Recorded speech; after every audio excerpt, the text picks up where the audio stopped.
Okay, അപ്പം ഞങ്ങൾ കഴിഞ്ഞ ആഴ്ച ഒരു ഔട്ടിങ്ങിന് പോയിരിക്കുകയായിരുന്നു. സൺഡേയിൽ ഞങ്ങൾ ആലപ്പുഴ ബീച്ച് കാണാൻ വേണ്ടി പോയിരിക്കുകയാണ്. അപ്പോൾ ആലപ്പുഴ ബീച്ച് പോകുന്നതിന് തൊട്ട് മുമ്പ് ഞങ്ങളൊരു സ്നാക്സ് കഴിക്കാൻ വേണ്ടി ലേക്ക് വിസ്റ്റ എന്ന് പറയുന്ന ഒരു സ്ഥലത്ത് കയറി. ഒരു 3 മണി 4 മണി ആയിരുന്നു. അപ്പോൾ ഞങ്ങൾക്കൊരു ചായ കുടിക്കണമെന്ന് തോന്നി. അപ്പോൾ ഇത് കണ്ടോ, കായലല്ല സോറി, ഈ അതിനെന്നാ പറയുന്നത്, പാഡി ഫീൽഡ്സോ, പാഡി ഫീൽഡ്സിന് തൊട്ടിപ്പുറത്തെ ഒരു റെസ്റ്റോറൻ്റാണ്. അവിടെ തന്നെ ഉള്ളൊരു റെസ്റ്റോറൻ്റാണ് ഇത്. റോഡ് സൈഡിൽ തന്നെ ഉള്ളൊരു റെസ്റ്റോറൻ്റാണ്. അപ്പോൾ ഞങ്ങളിപ്പം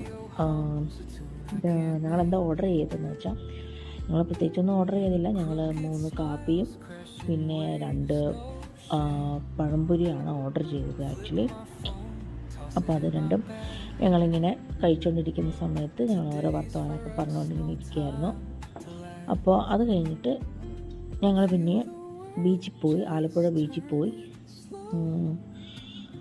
ആലപ്പുഴ ബീച്ച് നല്ലതായിരുന്നു. നല്ലൊരു സമയത്താണ് ഞങ്ങളവിടെ പോയത്. അപ്പോൾ ഞങ്ങൾക്ക് എല്ലാവർക്കും ഇഷ്ടപ്പെട്ടു അവിടെ പോയത്. കാലൊക്കെ കുറച്ചിട്ട് നനച്ചു. പിന്നെ ഞങ്ങൾ തിരുവല്ലയിലുള്ളൊരു ടൗൺ ഷാക്ക് എന്ന് പറയുന്ന ഒരു റൂഫ് ടോപ്പിലുള്ള ഒരു റെസ്റ്റോറൻ്റാണ് ഇത്. So this is quite good.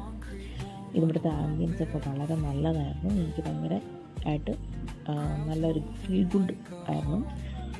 അത് കഴിഞ്ഞിട്ട് ഞങ്ങൾ പിന്നെ പതുക്കെ ഡിന്നറിലേക്ക് കിടക്കാമെന്ന് കരുതി. അപ്പോൾ ഞങ്ങൾ ഓർഡർ ചെയ്തിട്ടുണ്ടായിരുന്നു. ഞങ്ങൾ ഓർഡർ ചെയ്തത് സൂപ്പും പിന്നെ തന്തൂരി ചിക്കനും പിന്നെ ഒരു നാസി ഗോൾഡൻ മീൽ എന്ന് പറയുന്നൊരു സാധനം കേട്ടോ. ഇത് നല്ല ടേസ്റ്റായിരുന്നു. പിന്നെ ഫൈനലി ഞങ്ങളൊരു നാച്ചോസ് ഓർഡർ ചെയ്തിട്ടുണ്ടായിരുന്നു. അപ്പോൾ ഇത്രയൊക്കെ ഉള്ളൂ. പിന്നെ ഡെസേർട്ട്സ് ഒന്നും ഓർഡർ ചെയ്തില്ല. ഡെസേർട്ട്സ് കഴിക്കാൻ തോന്നിയില്ല. അപ്പോൾ ഞങ്ങൾ പിന്നെ അതൊക്കെ ഇത്രയൊക്കെ ഉള്ളൂ കേട്ടോ. അപ്പോൾ അടുത്ത ദിവസം നമ്മളൊരു വേറൊരു വീഡിയോ ആയിട്ട് വരുന്നതായിരിക്കും. Tata, bye bye.